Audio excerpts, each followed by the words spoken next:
Rules Committee. I mean, the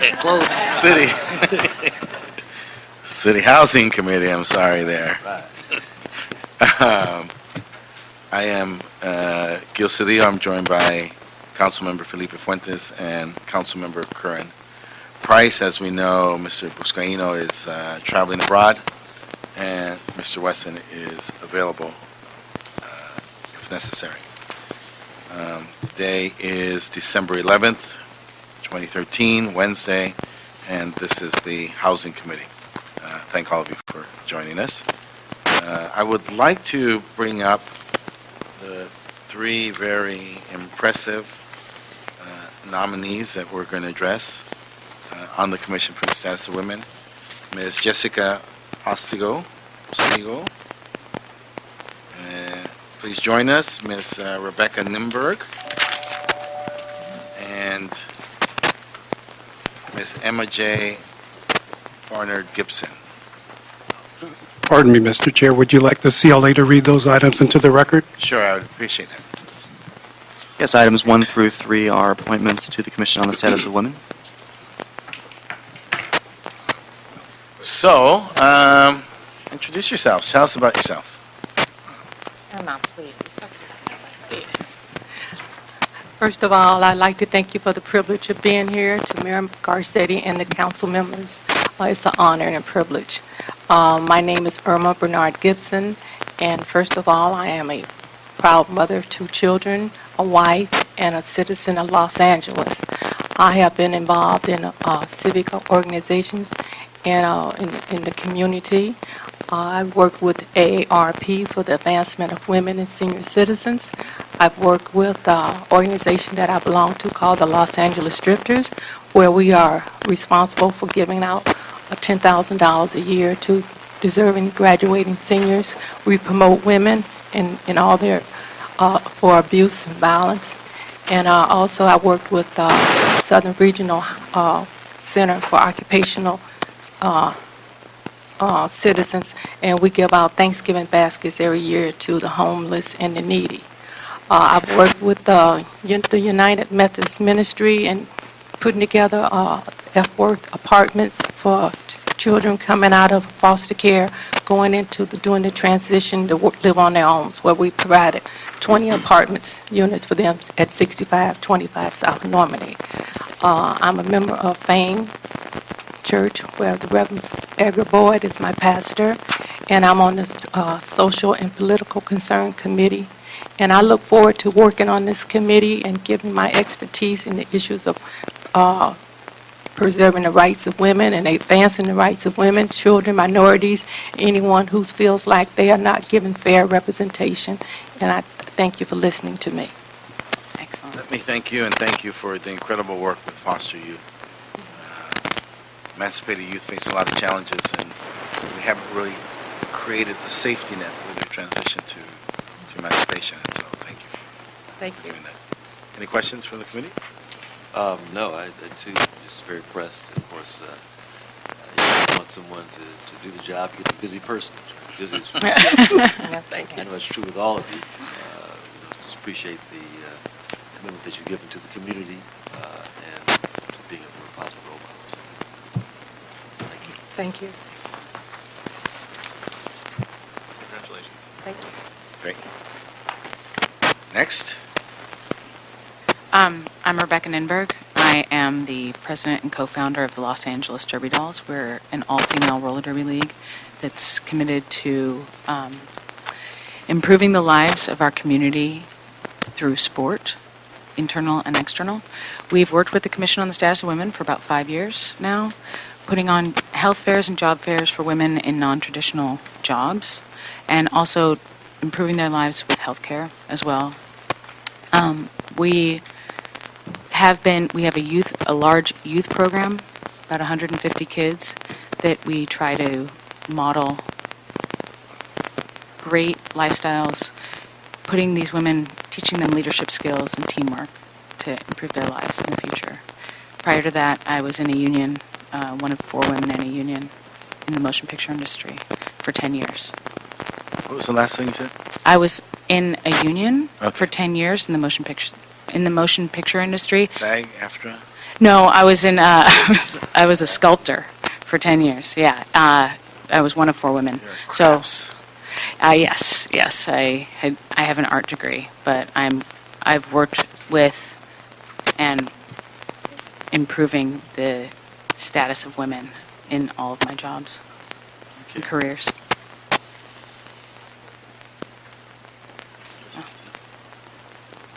No. Thank you. Very, very impressive. Thank you for having me today. My name is Jessica Postigo. I was raised in northern Spain, the daughter of a Basque immigrant. I was a journalist in a national newspaper and wrote about politics. I was in advertising, and I came to Los Angeles almost 17 years ago, like many people do, with their suitcase and a dream to become a filmmaker. I'm a screenwriter. I mentor young girls. I specialize in writing strong female characters for film and television. I mentor young writers, and I look forward to being a part of the committee and advancing women's rights and women's issues within the city of Los Angeles that I now have been calling home, as I said, for almost 17 years. I have 2 daughters as well, and I've found a beautiful home in the city, so I'm very grateful to it. Thank you. What part of Spain? San Sebastian. Oh, yeah. Nice. Yes.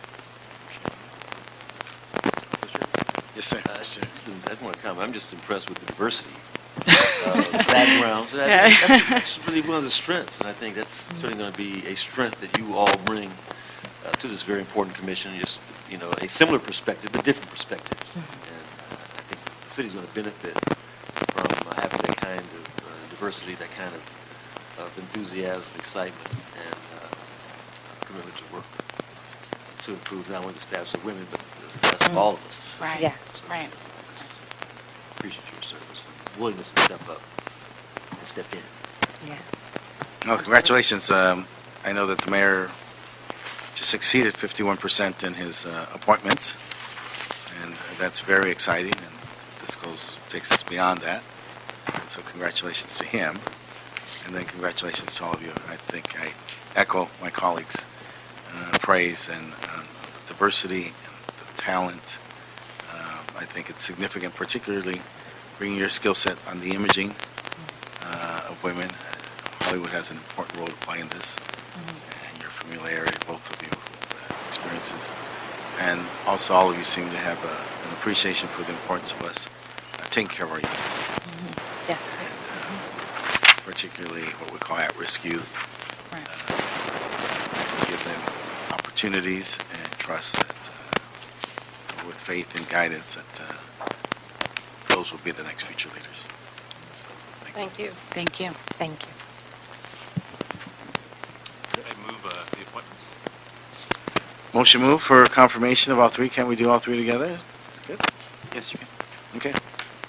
Motion move to adopt or accept all nominees of the mayor to the Commission on the Status of Women, Ms. Postigo, Ms. Nimberg, and Ms. Bernard Gibson. Congratulations. Thank you so much. Very proud of you. Congratulations. Thank you. And those items will be scheduled for council on Friday, December 13th. Awesome. It's Friday. Excellent. Good luck. Thank you. Thank you so much. Thank you very much.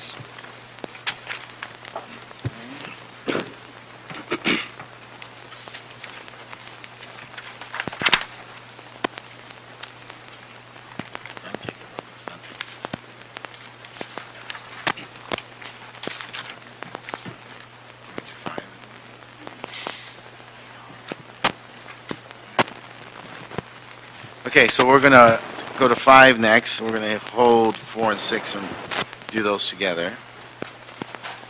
Item 5 is a HCID report in response to motion Cedille Wesson relative to the transition of the housing assets and functions from the former CRA. Good afternoon, Chairman Cedillo and Council Members Price and Fuentes. My name is Doug Swager, and I work for the Housing and Community Investment Department here at the city. And I'm up here today to report back on the status and the progress we've made to date in incorporating the CRA's housing assets into the city's portfolio. In response to the Chairman Cedillo's motion. So back in January of 2012, the City Council took action to become the housing successor agency to the redevelopment agency of the city.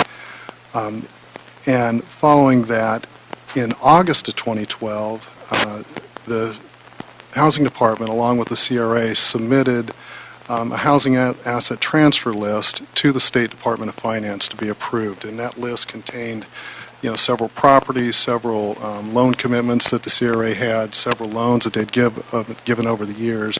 And the Department of Finance, their role was to approve of that transfer of housing assets from the agency to the city. We, working with the CRA staff, met over several months with the state to confer, to provide documents that demonstrated and proved that these were all indeed housing assets and should be transferred over. And finally, in July of this year, the state issued its final ruling approving of the housing asset transfers. And that portfolio included 694 loans given by the redevelopment agency, valued at over $670 million. And those loans represented nearly 23,000 affordable housing units in the city, a mix of affordable rental and affordable home ownership units. In addition to that, there were 31 potential development sites that the CRA had acquired, and those were transferred over to us. And so those sites, they were purchased for the purpose of providing affordable housing, and they have not yet been developed. In addition to that, there were 11 affordable housing project loan commitments that the CRA had currently had at that time, and those loan commitments also transferred over to us to sort of follow through and complete. In addition to that, the records contained in 39 filing cabinets, over 100 boxes of files, software applications, loans receivable and accounting and occupancy monitoring. The voluminous of things that transferred over to the department that we are now in the process of pouring through to understand exactly what this portfolio is and what our actions need to be going forward with it. The council had authorized 14 staff positions to help with this transition and going forward and monitoring these loans, completing these projects. The department's hired 11 of those 14 positions thus far. In our portfolio and occupancy monitoring group and our accounting group, there's a couple positions in still to be hired for our asset management group. So what we've done to date, the work to date has been a tremendous amount of work, I guess, in initially working with the CRA staff just to come up with the documents to prove to the state that these were indeed housing assets that should be transferred. That took, as I said, several months to do, and it worked together well, and we were successful in getting them to approve these things. Since they've come over, we've begun the process to understand what these projects are. Primarily the development sites, the 31 development sites, they came over with limited documentation, and so the staff has spent time reviewing the council files, reviewing the old CRA files and reports, talking with title companies just to understand what these properties were and to understand what the purpose of these were. And so we now have relatively thick files of background information that we've put together to understand these properties and why they were purchased. And there's development interest in these properties. Some folks had enforceable obligations. Others didn't quite get to enforceable obligations. And we're sort of systematically going through and evaluating these. They've all been mapped to see their proximity to transit, and meeting with folks that have interest in these properties and determining which are valid, which are not valid, and preparing for the next steps in getting these sites developed. In addition to that, one of the primary things that we're going to have to perform is servicing of the loans, 694 loans, and monitoring for compliance for affordable rents, and to make sure tenant incomes are what they should be below certain levels on the 23,000 units. And so we've been sort of integrating those loans into our what we call the Housing Information Management System that allows us to begin servicing, and if there's payments that are due, invoicing for those payments. To date, we've collected about $1.4 million on loan paybacks on these loans, and we're continuing to get that information so that we can, a lot of those loans are what we call residual receipts loans, and they require analysis of audited financial statements and to determine if there's monies available for loan repayments. And we've got sort of staff sort of reviewing those in order to catch up on that income, because during the period when the agency was closing down and between the time they closed down and the loans transferred to us, some of that work hadn't been done. So there's a couple years of catching up that we're now in the process of doing. In addition to that, we're also beginning the process to monitor all these units to make sure that they are indeed affordable, and and that the tenants that are in there should need affordable units or below a certain income. To date, we've initiated monitoring of 51 of the properties, totaling approximately 3,000 units. We'll continue down that path. We use a contractor to do that work in conjunction with us, and one of the items that you'll hear today is to add money to that contract in order to send more of those files over there. Some of the priorities that we've looked at is, there were certain loans that had, besides the CRA resources in them, they had federal resources in them, and we're trying to determine which of these have been monitored or which ones have been monitored recently, so that we can get the ones that have not been in recent years and get them started monitoring.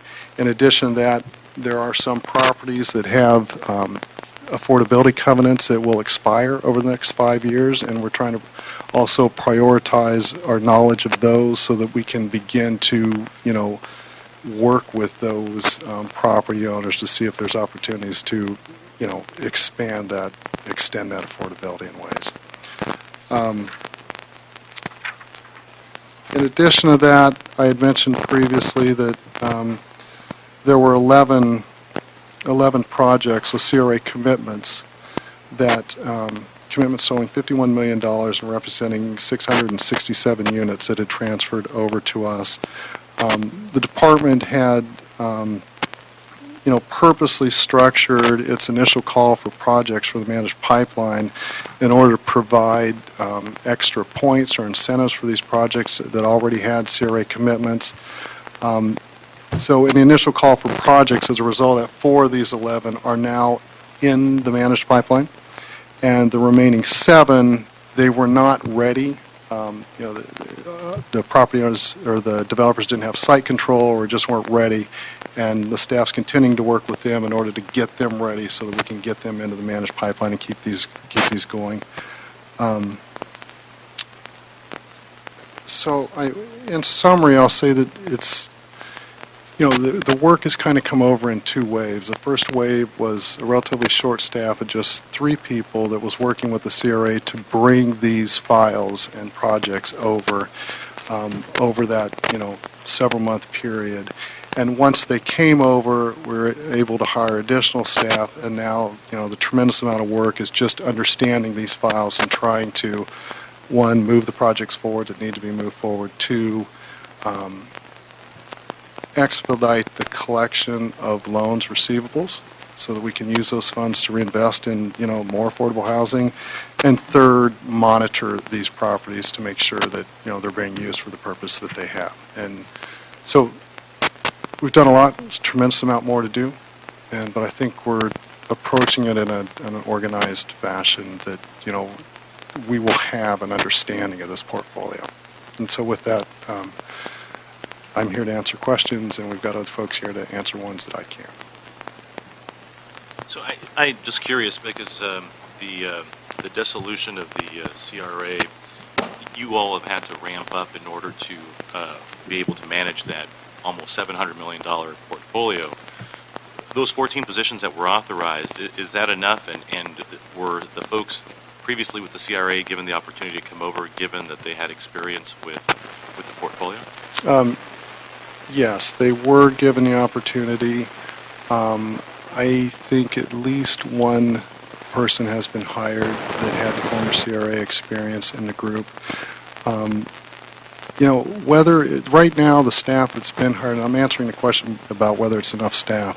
The staff that has been hired to date has primarily been focused on sort of a research exercise and organizing these files so we understand what we have. Let's say 5 have been primarily doing that, just, going through files and boxes and trying to integrate these things into our systems.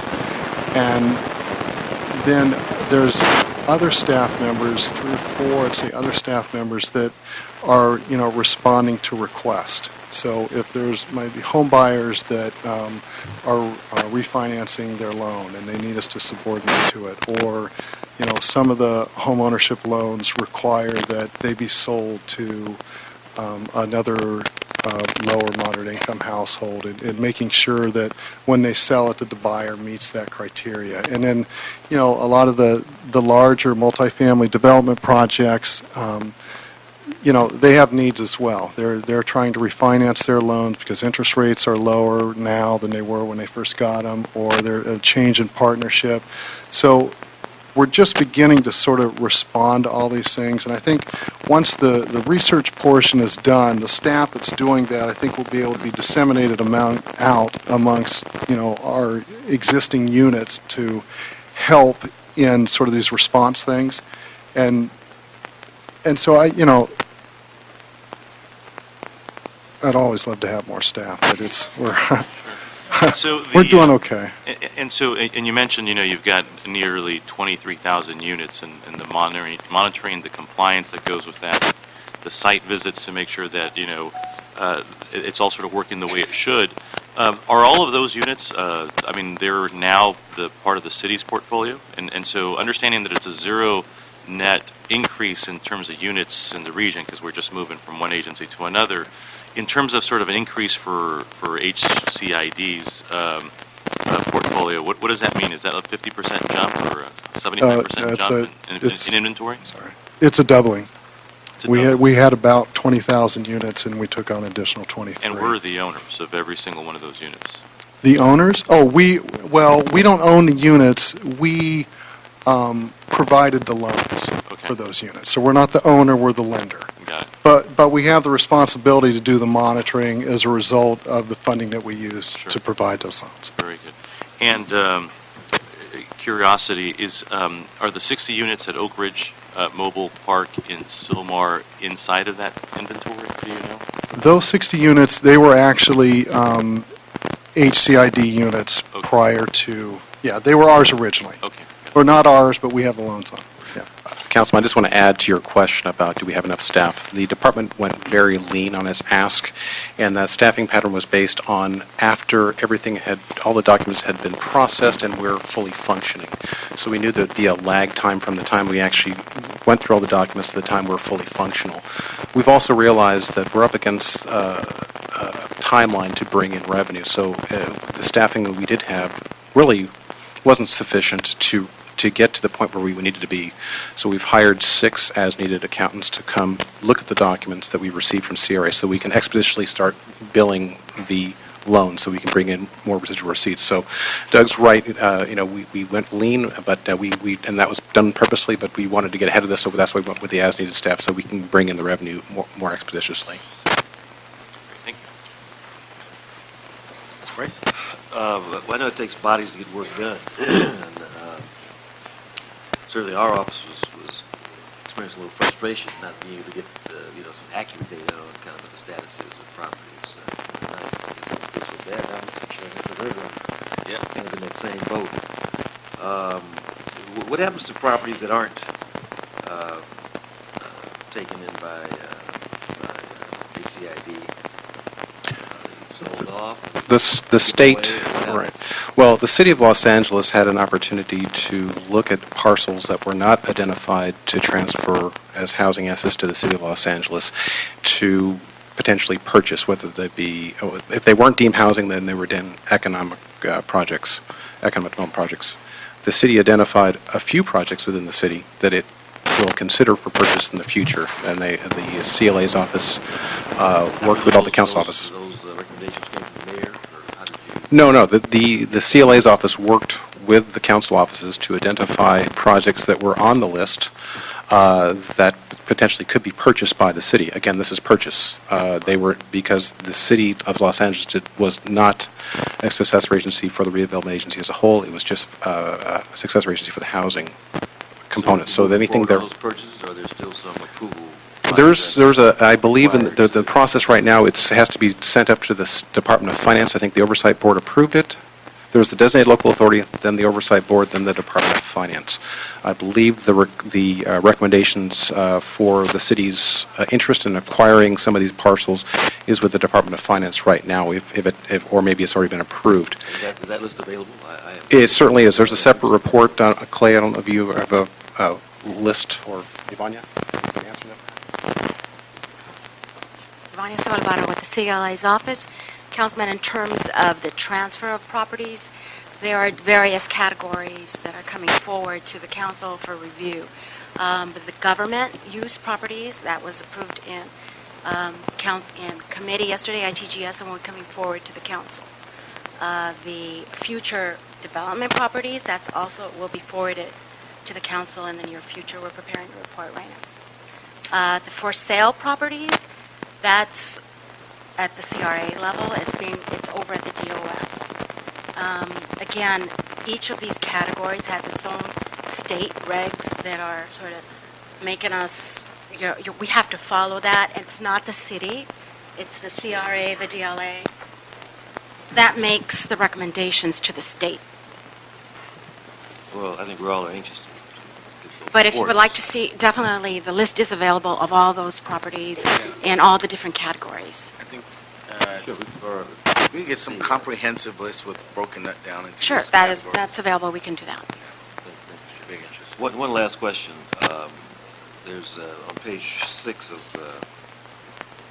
your briefing references Props 1C infill infrastructure grant. It's a couple of grants, but there's one reference here to PA corridor. I guess that's for the My Figueroa project. I'm not sure, but how can I get some status of that grant? What the status is? How much is it? Where is it? We can get that information to you, Councilman, between now and the time it goes to council. All right, thank you. I'd like to get that. Thank you. There were specific projects that we did not transfer for them. Housing? That's correct, Councilman. There were only 4.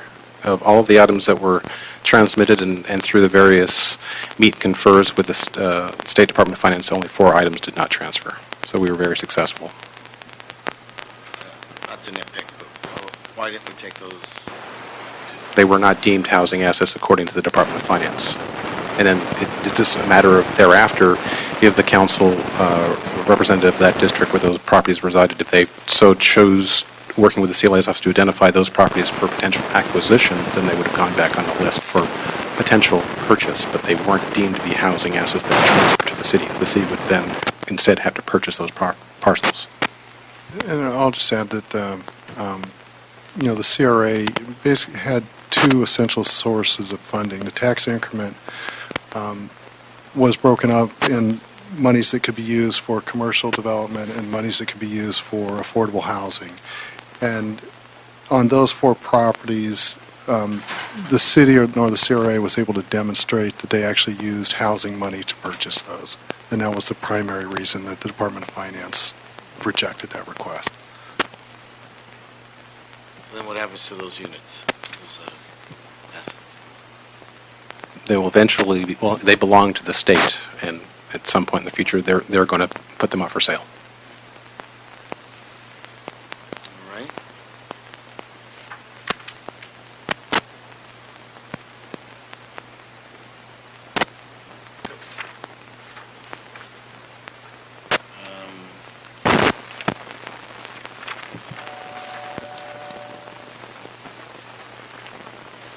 Now, the 31 potential development sites, we'll get all the information on that also. Yes, I can forward that to you. Right?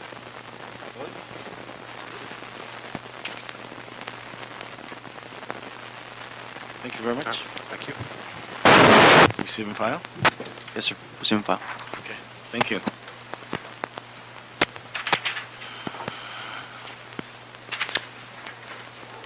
Okay, so the next items will be taken together, items 4 and item 6. Items 4 is a HCID and CAO report relative to the results of the occupancy monitoring RFP. Item 6 is a HCID and CAO report relative to authorization for housing to add funding to existing contracts and other actions necessary for the management of the former CRA assets. Good afternoon, council members. Madeline Rackley with the CAO. Excuse me. I'd like to start with item 4. You'll have that. Item 4 is a request from the Housing and Community Investment Department for authorization to negotiate and execute a contract with Urban Futures Bond Administration Incorporated to provide the occupancy monitoring services that Mr. Swager was just discussing in his presentation to manage the city's affordable housing portfolio. The term would be for 1 year with 2 one-year renewal options, and the amount would be up to $480,000, which would be paid for from home and municipal housing finance funds. I just wanted to let you know that the department followed the city's contracting process. They issued a request for proposals. They had a bidders conference. They answered questions, and they received 2 proposals by the due date. Those 2 proposals were from Urban Futures and one from Intuitive Real Estate Solutions Value Finders. Urban Futures received an average score of 94.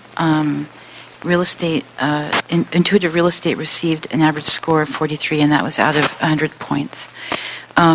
Since this was a new contract, a Charter Section 1022 was required, and that was complied with as well. The CAO recommends approving this new contract for occupancy monitoring services, but before doing that, we should discuss item 6, if that's okay with you. Please. Okay. Right before you go that. Sure.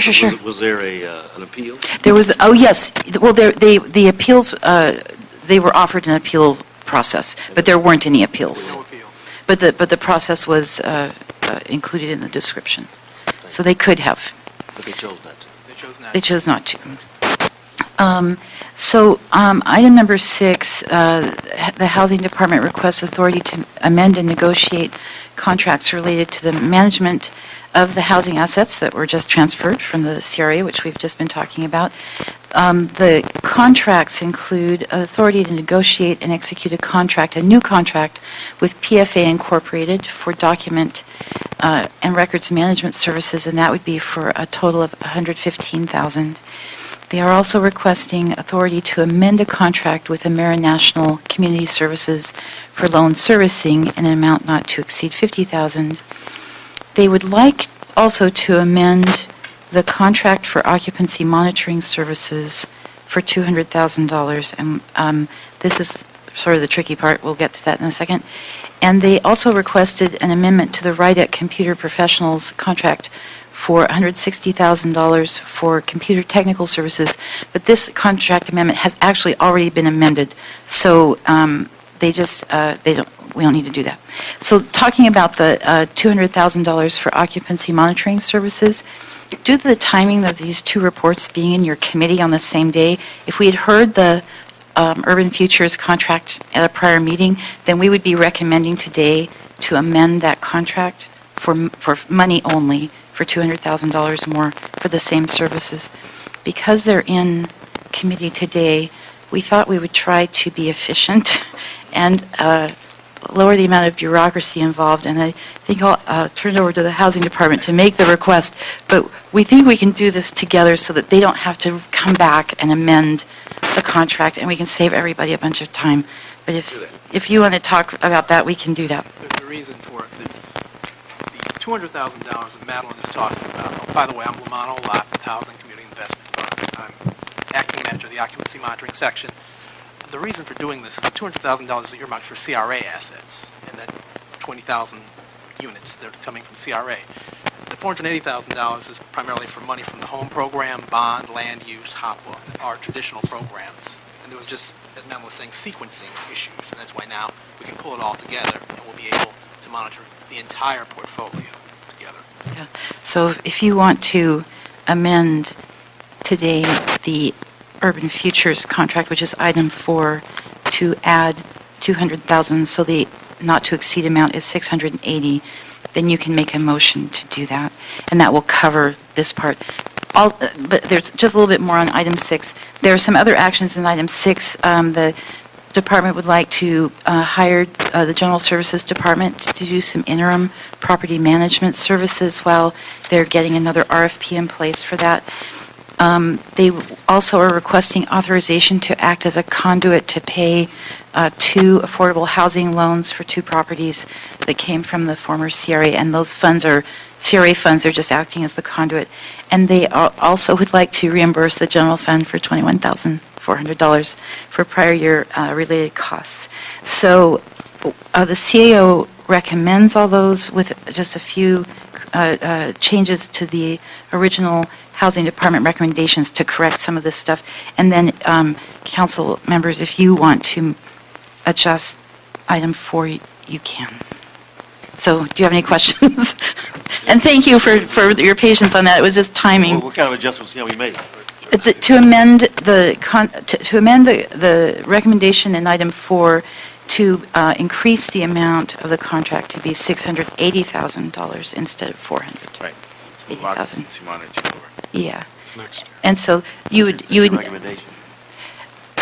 yes, and the city attorney concurs as well. So I just wanted to let you know we ran that by the city attorney as well.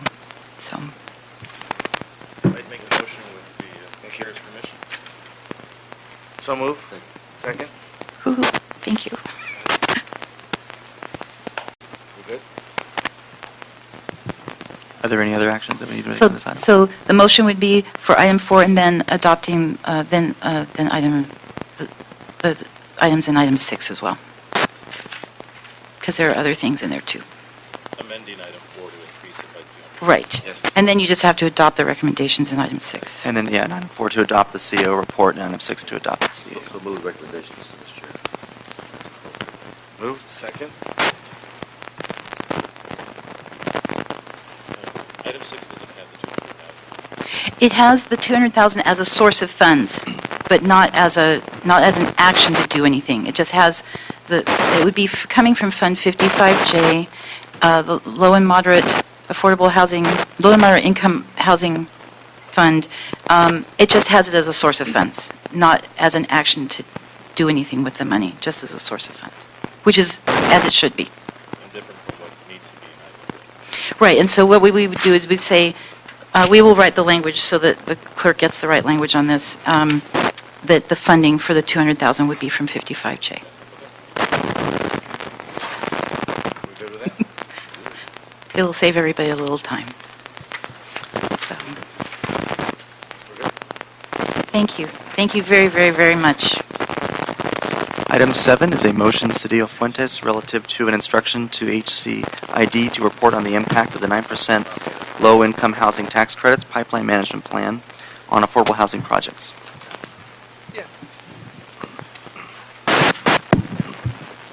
Good afternoon again.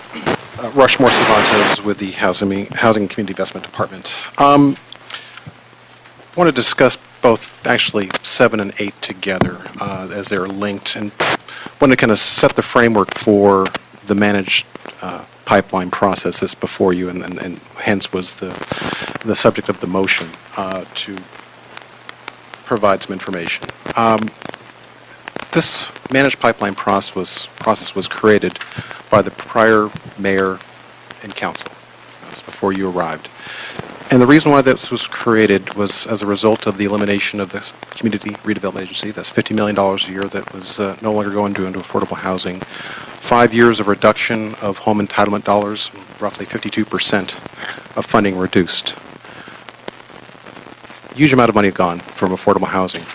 At the same time, what the city was doing when it was applying for tax credits at the state level would actually, it was almost like a shotgun approach. We would actually try to maximize our leveraging by guessing what the score would be, guessing what the right combination of funding between home dollars and tax credits were to be competitive at the state level, as we were competing with the County of Los Angeles for its tax credit apportionment within the county. Not a very savvy and wise way to make investment decisions. So the City of Los Angeles, the department, felt it was necessary to come up with a strategy to be able to address the shortfall in funding, as well as come up with a more strategic way to be able to invest our limited resources. So there was some heavy lifting done by Helmi and Manuel. They'll speak to the process here shortly of what you have before you for consideration. But to get the city as its own tax credit apportionment, we're the only second city in the state to actually have its own tax credit apportionment, along with the city of San Francisco. The city of Chicago, city of New York have theirs as well. It's an important mechanism to have, by virtue that way you can control where your limited resources are going. That is correct. That's correct. So basically it was separated from the County of Los Angeles. It's done by, each year it changes, but right now it's about 9.2 million, but that's actually the allocation. That there's an investment ratio depending on the investment, so that basically is about $90 million, $92 million when you get tax credit equity investors in that. So the leverage is about 10 to 1. Well, no, that's the investment into the tax credits. So that's the amount of money that would be made available for the affordable housing projects. So it's based on pricing.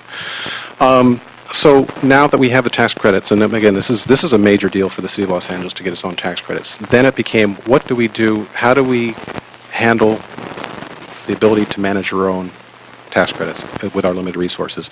It made sense to have a method by which that we can have a pipeline of projects, because what was happening in the past, your predecessors, we'd come to this committee, it was always a fire drill trying to come to this committee with, we've got to meet a deadline. We've got to meet a deadline for the March tax credit round. We've got to meet the deadline for the July tax credit round. And it was always pushing up against the gun. Or if there was an interim source of monies, we'd have to come with a motion or another report trying to come to council says, we need to get in here right away.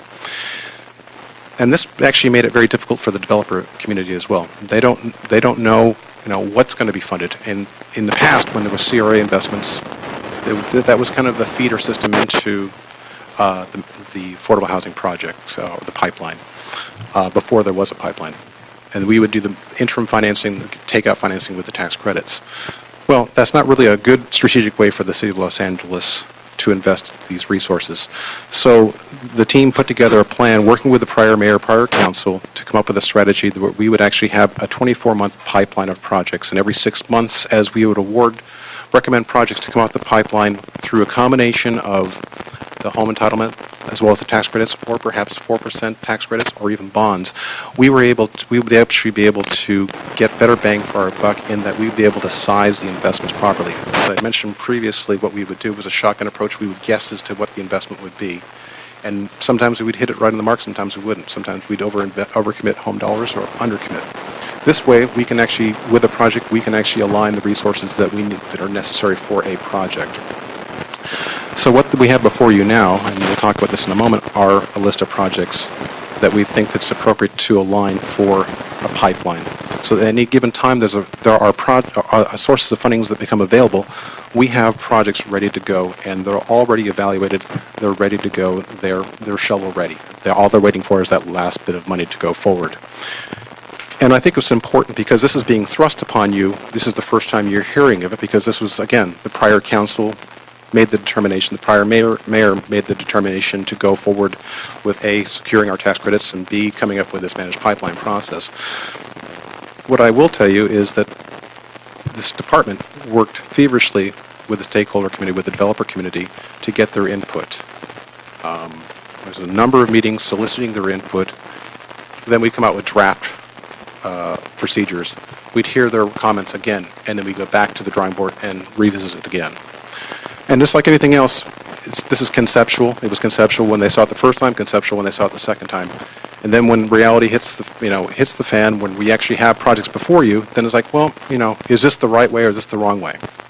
Well, I can tell you, if we were sitting before you 6 months ago, if you were here 6 months ago, we would be giving you the same recommendations that we are today, in that with the limited resources we do have, there are a limited number of projects in the developer community that have public funds, and many of them are expiring. So what you have before you today are a list of projects that have public funds. This enables us to take our resources and leverage these expiring public funds to get maximum units per dollar. Those numbers, those projects with other community public funds is very limited. That's going to run out very soon. And the reason why I bring this up is it's important to note that I think is that we have expiring sources of monies that we should take the opportunity to leverage. The second part, and this is very important for this committee and the council, is that what we have before you, I think, is a great tool for this committee and council to formulate policy for affordable housing in the future, because we have the control of the tax credits. We have a managed pipeline. We can actually put in place for you, based on the policy that this committee and the council prescribes as to what types of projects it wants in the future. That provides certainty for the developer community. It enables the city to right-size the funding from the various sources of monies, albeit limited. And, on a separate discussion, I'd certainly like to have a meaningful discussion about seeking alternate sources of funds, and I think that's very important for this committee. But I think that irrespective of what you see on the list of projects for you today, I think the important thing that you need to know is what I think that what this department has created for this committee and council is a tremendous tool to be able to drive policy in the future. So with that, I'm going to turn it over to Helmi and Manuel to go over the specifics, but keep in mind that there will be many opportunities to reshape and refine the policy as to what goes into this pipeline in the future. We just think it's most economic and most feasible, please be sound, to put these projects in now because of the other sources of money in there. But as we proceed, we'll work with this committee and council to redefine what the policy is to shape what the housing policies are, where the investments need to go in the future. So with that, I'll turn it over to Helmi and Manuel to kind of go over the specifics of the report. One of the things that challenges us is that, as you nicely stated, all these actions were taken by another council and another mayor. And, the council is so dramatic. Yes. And so, particularly when they're done in the last 45 days, the last weeks, the last days, my editorial is, it doesn't seem thoughtful making decisions for who don't have the benefit of this engagement. Yeah. Those decisions could have been made, if they're good decisions, it would be good decisions on July 7th or today, as you recommend them. Yes. Today. So, and so we see that a lot in many communities, not just this community, but in many communities. Last-minute actions that make it difficult for us. We made some decisions yesterday that were in the headlines, brought a lot of attention to the city and a lot of concern, but we're encumbered with them. We're not given an opportunity to make those decisions with all the information and tools on the way to the front end. And so, obviously, that's why you asked you to join us today. Those are concerns that we have. Policy is good. It's good. And if we recognize it, we'll embrace it and support it. Thank you. Thank you. Helmi Hisarick, Assistant General Manager for Development and Finance. And I would like to just add a little to what Rushmore has said. The process that we undertook to put this managed pipeline in place was well over a year worth of public meetings and discussion of rules and process. It was very publicly done, it was vetted, and I believe that it has a lot of support from the developer community that's very impacted by it. I think also it ties in directly to the previous conversation about CRA, because this is an outgrowth of CRA. This is something that came about because of the closure of redevelopment. And we think, and it was the department's effort, to put a better system in place for you. We think you are in a better position to manage housing policy than the city's ever been in before. There were 3 primary goals that we were thinking about in the process of developing the managed pipeline. The first was the more efficient use of public money. And as Rushmore said, in the past, virtually all housing development grew out of redevelopment. So the redevelopment agency would make a loan to a project, and those loans would then convert to permanent financing. And because of the way the system was structured, those projects always won the math game when it came to financing. They had the early money in. They also, they were not necessarily decided in any kind of grand policy scheme. They were decided within the redevelopment project areas, which was less than 10% of the entire city. So if you look at a map of housing, in the affordable housing in Los Angeles, it's highly clustered into redevelopment project areas that had a lot of money. Downtown, Hollywood, Wilshire Center, Koreatown, Westlake area. That's where the primary focus was. In terms of using our funding more efficiently, we also, in the process of competing within the tax credit system within the state, because we were competing, the housing department had its eyes on what other cities were doing. Our objective was beat Pasadena, beat Long Beach, beat the county, beat other cities, so that we could win the lion's share of projects within Los Angeles. And one of the things we realized was that that focus was the wrong focus. It actually kept us from having a real meaningful policy discussion around housing, and focused really again on the math, on how do we maximize. And the way we maximized and won was by over-committing local dollars, our limited local dollars, into projects. So when we over-committed our local dollars, we'd win the county tax credits. By taking away that system, we actually now can use our money more effectively. We can put more tax credits in where it makes more sense. We can put more local funding in when we need to shore up other sources of funds. So it gives us a better way to think about it financially without being obsessively focused on trying to win within the county. It actually also grew out of a model of housing policy that's done in very large cities. You know, Los Angeles is as large as the 6th largest cities in the state of California. So we are the big dog. We should be looking and acting more like the big national cities for housing policy. New York has its own tax credits. Chicago has its own tax credits. And we felt that was a policy of efficient financing that made sense. Another thing that we wanted to do is take what was good about redevelopment. When the redevelopment agency went in early with their funding, when they would make a loan, they gave a lot of certainty to the developers.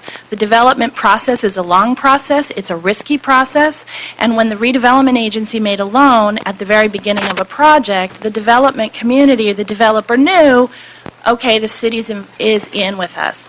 So this managed pipeline gives us the opportunity to make early phase decisions. What we don't have is the same amount of cash, so we're basically setting up a system that says we're committing to invest in you without actually investing the dollars. And just as an aside, the federal dollars, we can't make a commitment of federal dollars without knowing we're going to have the project in construction within 2 years. So right now what we're doing is making a commitment to being in the pipeline and saying we're going to carry forward with you for the next 24 months to get this project through the system. It creates a level of certainty for the developer community that's really vital to them going out and leveraging other resources. Lastly was a commitment to transparency. in the process of making these changes, as I mentioned earlier, made numerous public meetings. We released the rules for both verbal comment as well as written comment. We took all of those comments into consideration. We made changes to the rules. We re-released the rules. We held multiple public discussions in a variety of forums, and we are committed to making this process public and transparent. So this is the very first time that the department has released self-scores. Shortly after we received all the applications, we said, here's what everybody scored themselves, and so we made it very public. And then this is the first time that the department has ever released all applicant scores after scoring them. So we've scored but we looked at what people self-scored. We evaluated their score. If we disagreed with their score, we provided them with a score sheet that said, here's where we disagreed. And we gave them very clear comments, and we released all the information in terms of what people self-scored as well as how we scored them publicly. We received some appeals. We've addressed the appeals, and what we have now to recommend, we believe, is a solid list of very strong projects.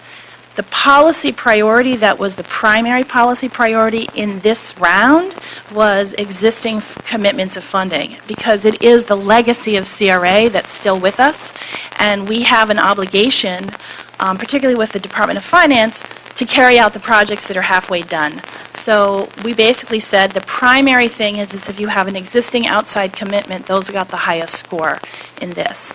That doesn't have to be the policy in future rounds, and we will be opening the managed pipeline. We have a commitment in our regs to open it twice a year, obviously subject to funding, that we would continually reopen the door for new entrants and new projects, and we can revise the policy, and this is really the policy that is led by council and mayor, is to say, here's the housing policy we would like to see reflected in the managed pipeline. So our managed pipeline of projects should be reflective of the housing policy established by you.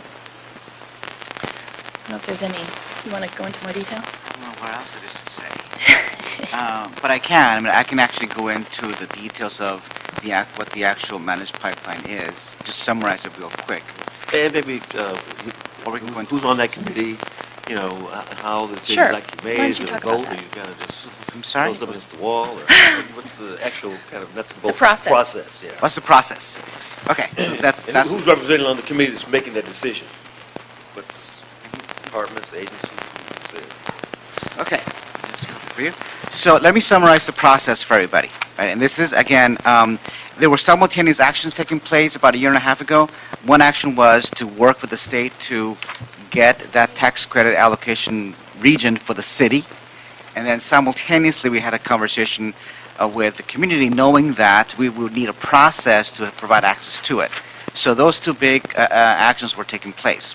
So as Helmi and Rushmore pointed out, we had extensive discussions and meetings and drafts of what we call the managed pipeline. And at the end of that process, this is what ended up happening. So we basically are switching from a basically round-by-round approach to a managed pipeline approach. And that means that our intent is to rank approximately 24 projects, which is approximately 2 years' worth of funding. And then have those go and go line up in order to receive funding from the state on 2 rounds every year. The state has 2 rounds per year, one in March, one in July, and when, let's say, 6 projects get funded in the first round, then we would open up the back door and let another 6 in. So it's basically a 24-month, approximately 24 project pipeline. It's set up in set-asides. There are 4 set-asides that mirror the state. There is a permanent supportive housing set-aside. There's a nonprofit homeless set-aside. There's an at-risk set-aside. And there's a general pool composed of family and senior projects. So that's the way the pipeline is set up. It mirrors how the state is set up, the tax credit process at the state.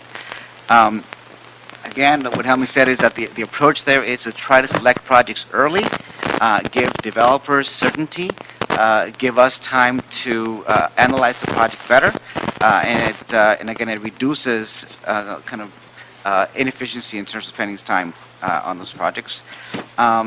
It's based on, there's a selection criteria that balances both kind of the policy objectives as well as some financial considerations. And as I said before, again, trying to address certainty, we said that we would open twice a year, and we fixed those dates. It's in November we'll open it up, and in May we'll open it up again. So that way developers can plan to prepare their projects for the November opening and for the May opening. And of course, those openings will be based on an analysis of what funding sources are available now, what kind of project types we have gaps in the current managed pipeline, and then just open the pipeline accordingly. Let me just comment. There isn't a committee. You're the committee that makes the decision. And what I think is important for you to understand is that applicants apply for funding, and we ask them for various things. We ask them for pro formas, we ask them for site plan, we ask them to tell us what kind of project there is.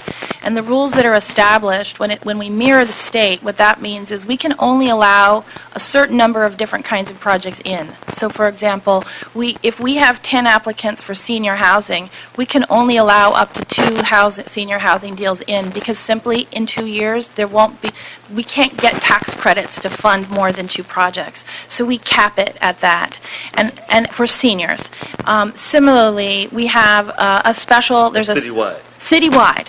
So it's only because that's the only amount of funding available. It's driven by what's available financially. So what the staff is doing is the staff is scoring the projects and ranking the projects in sort order within the various buckets.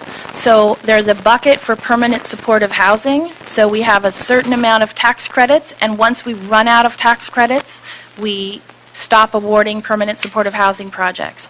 We have a set aside for nonprofit, and once we run out of tax credits for the nonprofit set aside, we stop awarding nonprofit. We have a set aside for what we call the geographic apportionment, which are senior deals and family deals. We rank them, and we cut it off when we run out of the tax credits. The ranking has to do with our policies. So, for example, in this round, if you had a firm commitment of funding for your project, you got an additional 50 points. So you went, frankly, to the top of the list. And it sorts in the order of the smallest ask as a percentage of. Generally speaking, it sorts as the amount asked for as a percentage of your total cost. So if you're asking for a smaller subsidy from us and you've got lots of resources from outside, you are a higher scoring project than if you're asking for a lot of money from us, generally speaking. But the sorts, what sorted things in this round was the firm funding commitments from outside. So what you'll see in this round is a lot of projects that had existing CRA commitments. And we award until we run out of funding. So it's not a committee, it's really an analysis based on our rules. So we score based on those rules.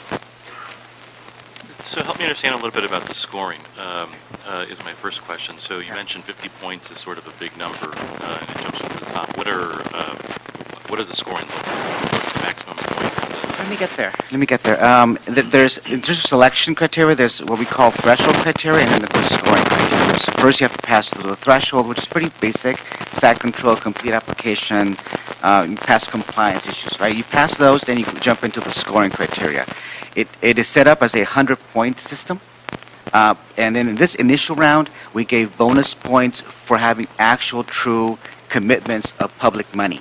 Not some CRA money got 30 extra points. Non-CRA public money outside of the city's control got 50 points because we can't control those. We want to make sure they don't expire. So in this particular round, we have 50 points to the state's money. Some projects have commitments from the school district, some metro. So money that we don't control got 50, CRA got 30. But within the 100 points, then that's divided into 4 major categories. It's divided in kind of the financial efficiency category, and how much money are you really asking for, money including credits. The second category is location, which the big chunk there is alignment with the con plan. and that's where kind of TOD comes in. It comes trying to serve underserved areas, mainly areas that are high income that we hardly ever reach. And then there's a third category that talks about special population, special needs.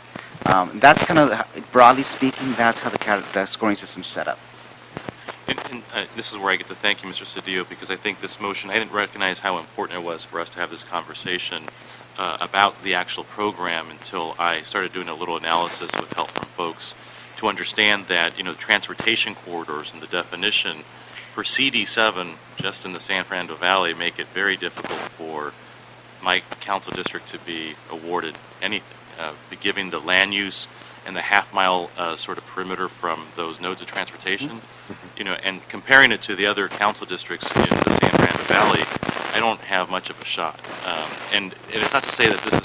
I think it's about time, having been in the city for so long.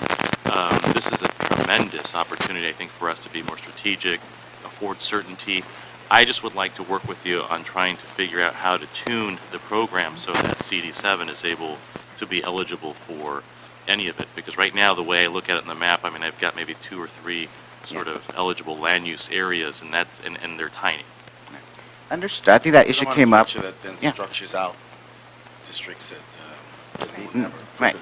No, and looking at the valley, everybody seems to have a pretty good shot, and but I'm not looking over the hill. I don't know if CD7 is sort of unique. Yeah, well, I would say, and it speaks to being transportation poor.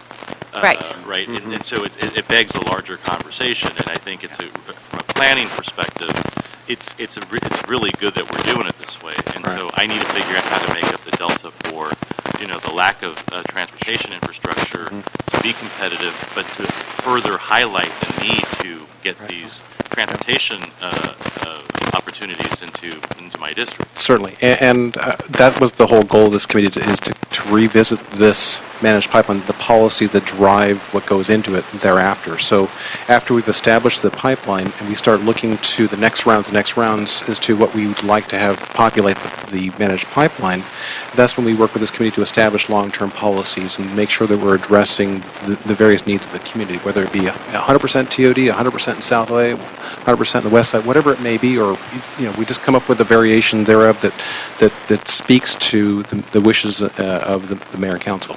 So we will revisit this, and it'll be continued to be revisited. The important thing is for this committee and council is that we have a thoughtful discussion about the direction we want to go in, and it's important from the standpoint we stick with that. Once we establish the policy, we need to stick with that, because therein lies the ability to leverage our resources with other, not just housing, but other community investments as well, and it gives the developer community confidence and understanding as to where the monies are going to go in the future, so they know where to purchase. And I absolutely appreciate and I welcome that, because I think it's really critical for the overall sort of housing element planning that we need to do and need to do it right. And I also am not a big fan of one-offs, but I sort of noticed that it's about 50 points that you lose if you don't have that transportation opportunity. So I don't know how I'm going to be. Well, I think it also. One thing is that our transit definition within the city is far broader than the state's transit definition. We define it as a half mile from BRT or rail, and the state defines it as a quarter mile. So it's our definition is significantly larger. Plus, we're looking at the bus system more closely than the state has been. One of the benefits of the system that we've created, though, particularly with our own tax credit, is if our system is different from the state and we can decide how we want to spend the money locally, we're not driven by the state's policy as much. We can actually create some definitions that are somewhat different than the state, and I think it's appropriate because Los Angeles is quite diverse, and we do have areas that may need to be looked at differently from a policy perspective. And just to underscore your point, it's tremendous that we've got the ability to allocate the tax credit. Yeah, that is going to be, I think, a tremendous help for Los Angeles. Out of curiosity, it's a pipeline, which is good. How much of the CRA project work is sort of flowing through it? At what point do you all think? How many rounds into the future are we going to be able to sort of clear out the pipe and sort of start talking about and not to say that it's bad. I mean, we're going to leverage the investments that have been promised until the dissolution that we all voted for in Sacramento. But how many rounds? How many rounds before we sort of clear out the pipe and you see projects that are not sort of legacy projects? We're there, actually. I think if you see the transmittal on the projects we're trying to approve now, yes, the top ones are CRA legacy projects, but the bottom ones just kind of they don't have any CRA money. So these are new projects that just are hitting now. I can see how in future rounds, non-CRA funded projects will be coming in. There are a few. Doug spoke about them. That there are a few that there are 11 projects out there that are CRA. Only 4 of them were ready to come in. So there's another 7 that may come in. But some of them may not come in at all. But there are those other few left. But other than that, that's it. And maybe some of the land will eventually come in as a project. And there could be a blend. So it's not as though we're just going to have 100% CRA properties and nothing else.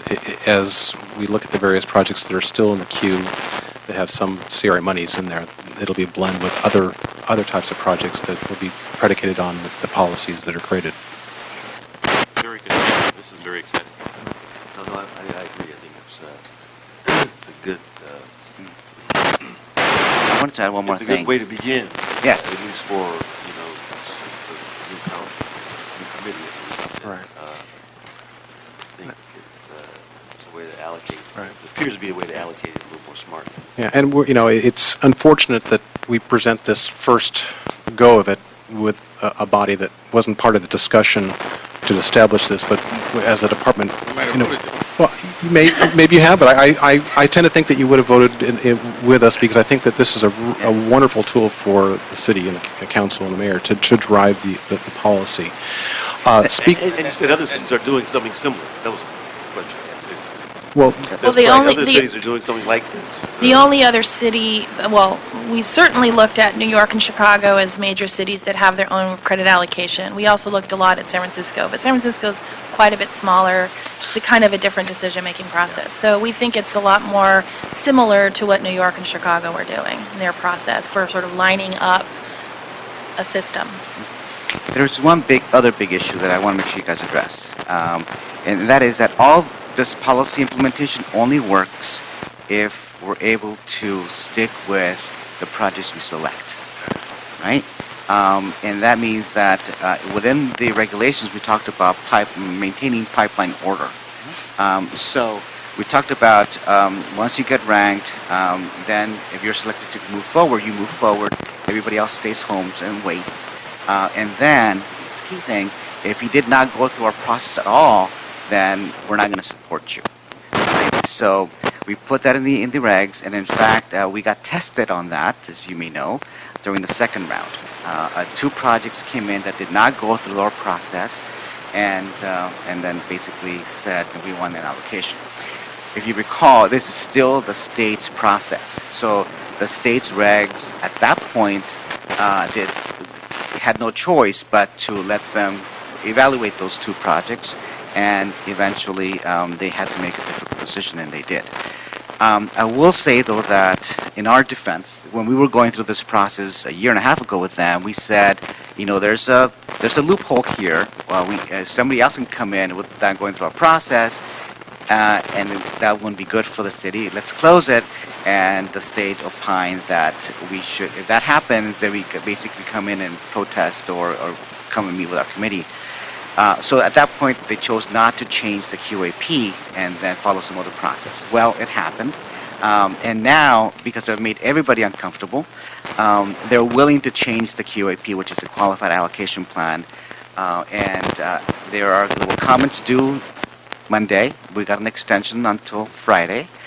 We are recommending that the tiebreaker, that language, is really based on priorities set by City Council and the city. Those are the projects that should get the allocation, as well as kind of driven by policy and not by finance. The way that the state is currently written, the way that the state currently wrote the QAP, it basically says that projects that receive a financial contribution from a city agency very generic. Those are the projects that will be the first tiebreaker. And we think we don't think it should be driven by finance, and we think it should be specific to City Council set priority. So that's the way that we recommend we respond to the state. Let me suggest that there is a opportunity for the city of Los Angeles, and the state of California to have a much improved relationship. And you should take advantage of the fact that the council is different, and that whatever animus or hostility or inability to cooperate and collaborate or to reconcile shared visions, that should not exist today and forward. We all have many years spent in Sacramento, and I trust, and I hope that you trust in us and call upon us, that we have just better relationships. Having been there, and we should take advantage of that, and I think they appreciate that we have a greater respect and appreciation for the state. And so I would hope that we can move forward from here with better relationships with the state. I will just share with you, though, on the dissolution, it didn't have to be that way. People were willing to compromise. And I've sat in meetings and sat in budget, and there were tough decisions the state had to make, but it didn't have to be that way. There were opportunities for compromise that people chose not to make. And coming back, we have, all of us, we really wish people would have, in the city, they would have taken advantage of the opportunities for them. Those were decisions others made. We're all sitting here talking about decisions other people have made. Our choice, our decision is to work collaboratively, rely upon our benefits of our experience in Sacramento, and rely upon the local talent and intimate understanding of what works best for us here. Absolutely. Yes. That's what we're Great. Thank you.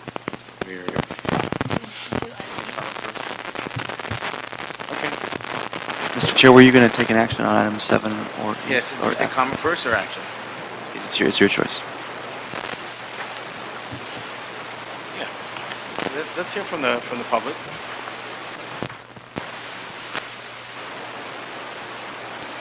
Okay, let's have, I see you, Bill. Did you do a card? Okay. I don't have it. Mr. Hui's card is for general public comment. Okay. How about in this item?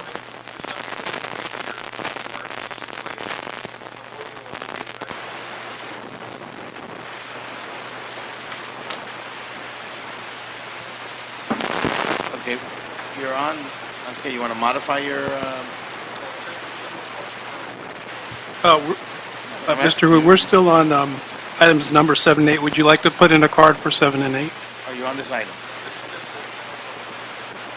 Okay, then can you hold a second so we're almost done with this. Alan Greenlee.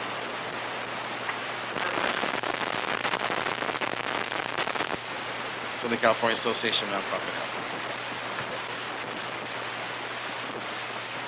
How are you? Thank you. It's good to see you again.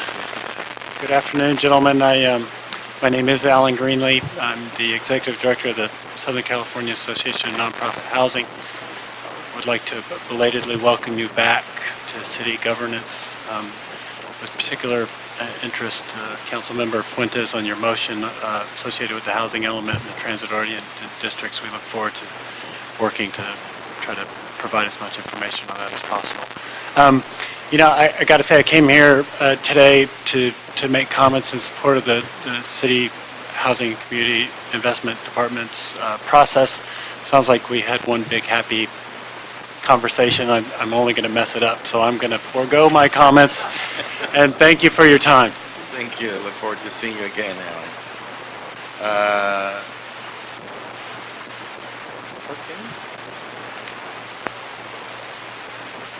My name is Kirkan Alganakyan. I'm here to tell the committee that for the first time, I've been doing affordable housing projects with the City of Los Angeles for over 30 years, 31 or 32 years approximately. And this is the first time we're having a streamlined process that has full transparency, unlike ever before. And it does take a little bit away from everybody, the three forces that decide on those projects, which is the mayor's office, the council offices, and the housing department. But the process, besides bringing enormous transparency to the process, it also allows the city to properly evaluate what projects are meritorious and what are not. In the past, one of the mistakes that this city has made, because the process was not as diligent, we have developed some projects that were not necessarily meritorious in the best interest of either the districts or the city. And we have a good inventory of those. The housing department can brief you on that. As far as Councilmember Pierce's comment of 2 projects in 2 years for this whole city, about 1.5 million people, 2 million people, yes, it is very few and very limited funds. One of the things that can be changed in what is proposed in the pipeline is that there are very few funding for 4% tax credit deals, which can be made by a lot less subsidy than the 9%. Of course, the 9% brings in more, but you should consider looking at increasing the amount of money that funds 4% tax credit deals, which is a little lesser in tax credit, but also a lot less in subsidy. With far less limited funds, we can increase substantially the number of units being produced. And as far as may I just finish? Please. As far as transportation, And then could you give us that proposal in writing to them? I will. It's the former mayor's citywide policy to basically have concentrations of housing near transportation hubs, but the city does have a lot lacks in CD7. There are quite a bit of area that has the bus service, which still counts and gets the points. So it's not as bad as it sounds. It's not just Metrolink or rail or whatever. And again, they can give you the exact definition of public transportation. It's a lot less than what the state requires. Thank you for your. Yeah, thank you. And finally, Daniel.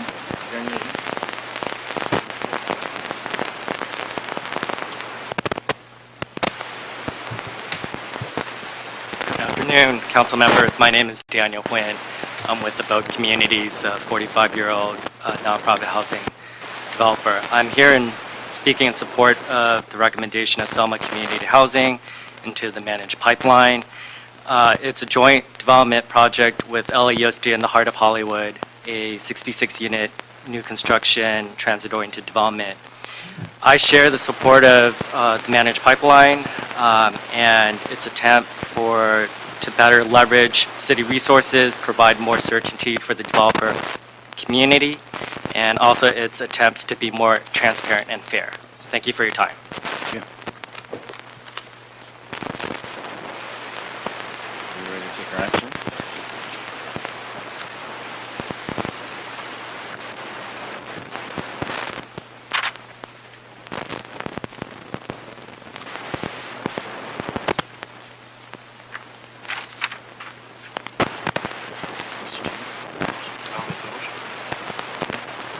So moved. Second. So be it the Just to be clear, it's item 8, right, that we're approving? Just questioning item 7 and 8, I believe, needs to be. Both. And also for item 8, the CLA's office would recommend that the CAO report on this item when it goes to council. Yes. We're good? Action taken. Are we going to public comment now? Yes, we're in general public comment. General public comment. Bill, please come first.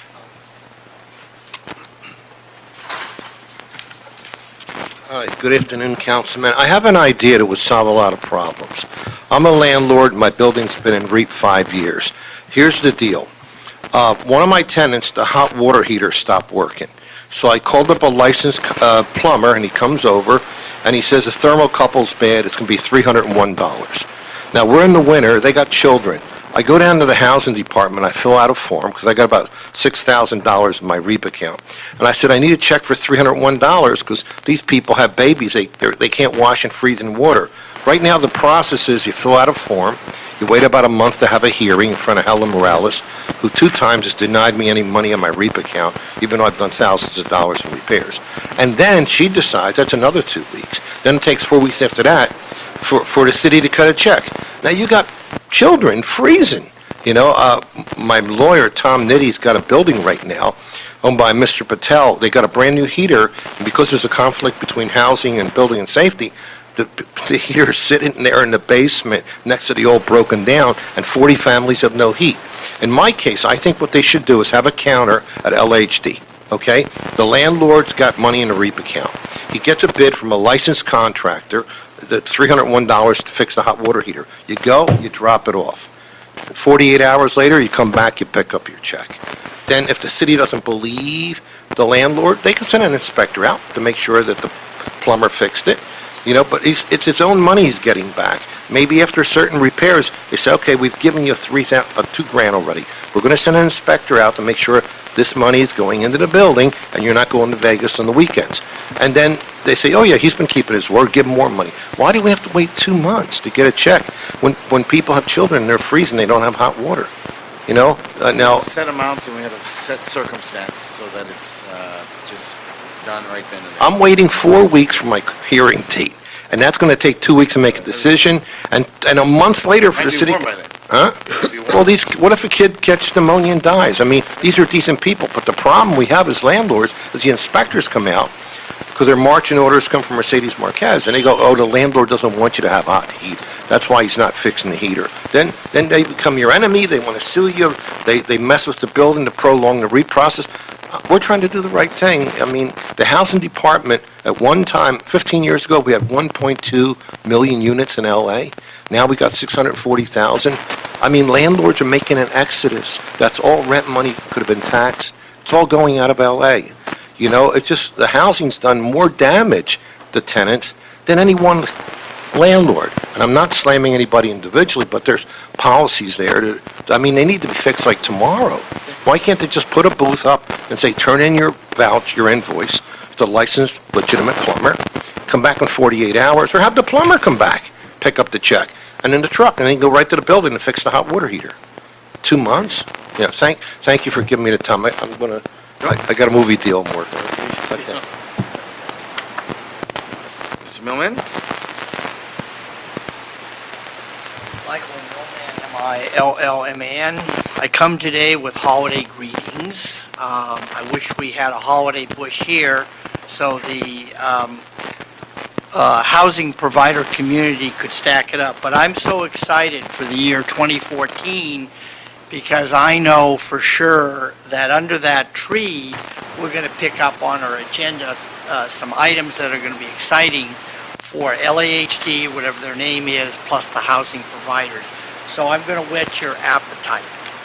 For the last 3 months at the Superior Court, slightly north of here, there have been 2 landmark decisions that have found that everything LAHD is doing in terms of manager meeting, SCEP inspections, and REAP are highly illegal, struck them down as unconstitutional and unenforceable. 2 decisions, one in September 2013 and one in November. 2 different judges, most prestigious judges on the 8th floor said, this thing smells. 2 judgments rendered against LAHD said the whole system smells. They finally got 9 pages of evidence. Helen Morales, no lawyer, never went to law school, just threw out her whole thing. So we'll take a look at that in 2014. Here's what's under the tree for 2014. Tenants get cited when they cause damage. Let's take a look at it. Tenants can opt out of inspection, as in the Hayward case. We'll see that. 60-day notice. You don't pay your registration fees. Let's give them a grace period instead of banging them at 800%. My good friend Harold Greenberg is going to come back in 2014 and say what? The state legislator said 3 young girls were killed in Long Beach in a fire and an illegal garage conversion. He's finally going to bring the bootleg unit deal in front of you so we can get some safety. And then we've got some other, I'll give you, I think we should take a look at electric charging for apartment owners. I think we should look at the Ellis Act evictions as in San Francisco. And just when I thought it was safe to go back in the water, they've dragged me back in, and now I have to know everything there is to know about tuck-under parking and soft-story construction for my members. Happy holidays, and thank you for letting me respond. Is that our business? That concludes the business and clears the desk. That concludes our business. This meeting is adjourned, and I thank all of you for being here. Thank you.